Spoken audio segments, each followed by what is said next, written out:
السلام عليكم ورحمة الله وبركاته. بسم الله والحمد لله والصلاة والسلام على أشرف رسل الله وعلى آله وأصحابه الفائزين برضا الله. أما بعد. പ്രിയപ്പെട്ട കൂട്ടുകാരെ, അള്ളാഹുവിന്റെ അപാരമായ അനുഗ്രഹം കൊണ്ട് നമ്മൾ ഇൽമ കേൾക്കാൻ കൊതിയുള്ള ആളുകളായി മാറി. ഇൽമ പറയാനും എപ്പോഴും അത് പ്രചരിപ്പിക്കാനുമുള്ള വലിയ ഭാഗ്യം നമുക്കും കുടുംബത്തിനൊക്കെ അള്ളാഹു നൽകട്ടെ. മക്കളൊക്കെ നന്നാകണം, അള്ളാഹുവിന്റെ ദീന് പഠിക്കുന്ന മക്കളായി മാറണം. അതിന് കല്യാണം കഴിക്കാത്ത കൂട്ടുകാരുണ്ടാവും, കല്യാണം ശരിയാകാത്ത പെണ്ണുങ്ങളുണ്ടാവും. ഇവർക്കൊക്കെ വിവാഹം ശരിയാകണം. എന്തും ശരിയാവും. നമ്മള് മറ്റൊരാളുമായി മീറ്റ് ചെയ്യുമ്പോ അത് അലസിപ്പോകാറുണ്ട് പലപ്പോഴും.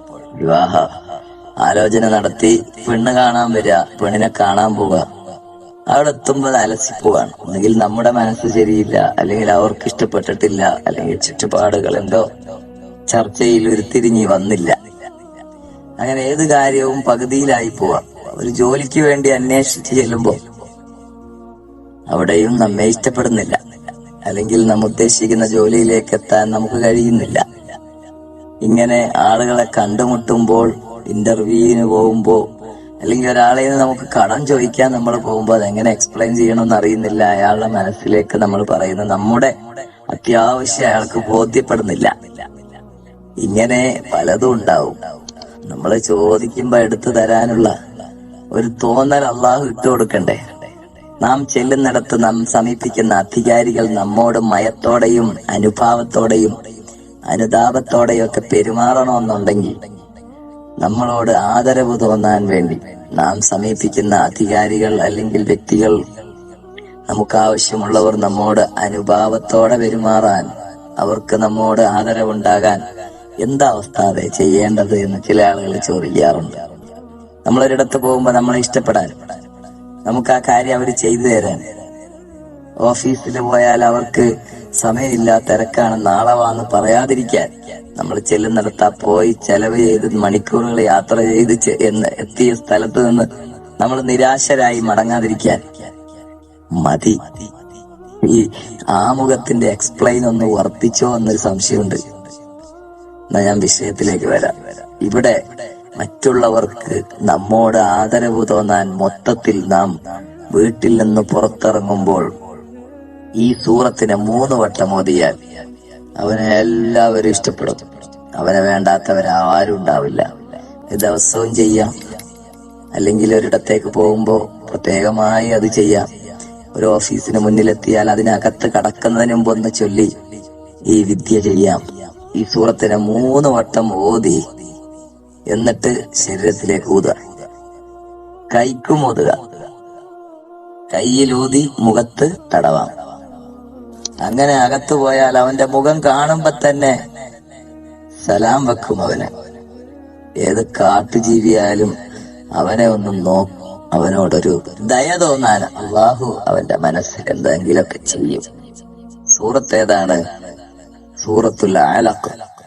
സൂറത്തുൽ അലഖ് എന്ന് പറഞ്ഞാൽ ചിലപ്പോ ഞങ്ങൾക്കറിയില്ല. അള്ളാന്റെ ഹബീബ് സല്ലല്ലാഹു അലൈഹി വസല്ലം തങ്ങൾക്ക് ആദ്യമായി ഇറങ്ങിയ വചനങ്ങൾ അടങ്ങിയ ഖുർആനിന്റെ ആദ്യം ഇറങ്ങിയ ഭാഗങ്ങളുള്ള ഇഖ്റ ബിസ്മി റബ്ബിക്കല്ലദീ ഖലഖ്, ഈ സൂറത്താണ് ഓതേണ്ടത്.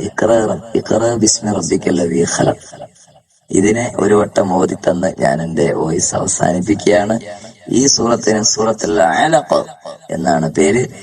അലഖ് എന്ന് പറഞ്ഞാൽ ഒട്ടിപ്പിടിക്കുന്നത്. ഭ്രൂണത്തിൽ ഭ്രൂണം ഉണ്ടല്ലോ, അതിങ്ങനെ ഗർഭപാത്രത്തിന്റെ മുകളിൽ ഒട്ടി ഇങ്ങനെ ഫാന് തൂങ്ങിക്കിടക്കുന്നത് പോലെ തൂങ്ങിക്കിടക്കുന്ന സാധനമാണ്. അഊദു ബില്ലാഹി മിനശ് ശൈത്വാനിർ റജീം. ബിസ്മില്ലാഹിർ റഹ്മാനിർ റഹീം. ഇഖ്റ ബിസ്മി റബ്ബിക്കല്ലദീ ഖലഖ് ഖലഖൽ ഇൻസാന മിൻ അലഖ് اقرأ وربك الأكرم الذي علم بالقلم علم الإنسان ما لم يعلم كلا إن الإنسان ليطغى أن رآه استغنى إن إلى ربك الرجعى أرأيت الذي ينهى عبدا إذا صلى أرأيت إن كان على الهدى أو أمر بالتقوى أرأيت إن كذب وتولى ألم يعلم بأن الله يرى كلا لئن لم ينته لنسفعا بالناصية ناصية كاذبة خاطئة فليدع ناديه سندع الزبانية كلا لا تطعه واسجد واقترب. സദഖല്ലാഹുൽ അലിയ്യുൽ അദീം. ഇതാണ് ആ സൂറത്ത്. എവിടെയെങ്കിലും മരത്തണലിലേക്ക്, മരത്തിന്റെ ചുവട്ടിലേക്ക് അങ്ങ് മാറി നിന്ന് 3 വട്ടം ഓതി നെഞ്ചിലൂതുക. കൈ രണ്ടും ഇങ്ങനെ പ്രാർത്ഥിക്കാൻ പിടിക്കുന്ന പോലെ പിടിച്ചിട്ട് ഫയലുകളും കടലാസും ബാഗും ഒക്കെ ഒന്ന് കക്ഷത്തിനടിയിൽ മറ്റേ ഇറുക്കി വെച്ച് കൈയിലേക്ക് ഊതുക.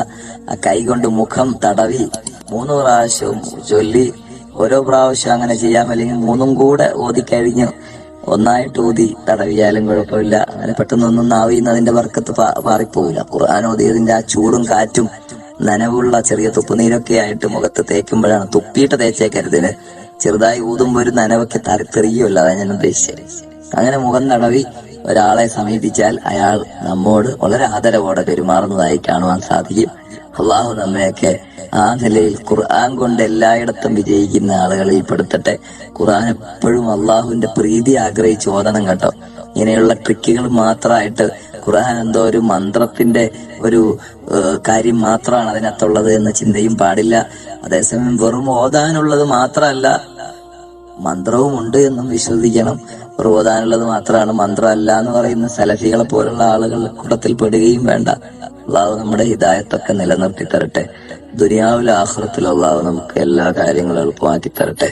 ദുആ ചെയ്യുന്നു. എല്ലാ വേദനിക്കുന്നവർക്കും അള്ളാഹു സാന്ത്വനം നൽകട്ടെ എന്ന് പ്രാർത്ഥിക്കുന്നു. അസ്സലാമു അലൈക്കും വറഹ്മത്തുള്ളാഹി വബറകാതുഹു.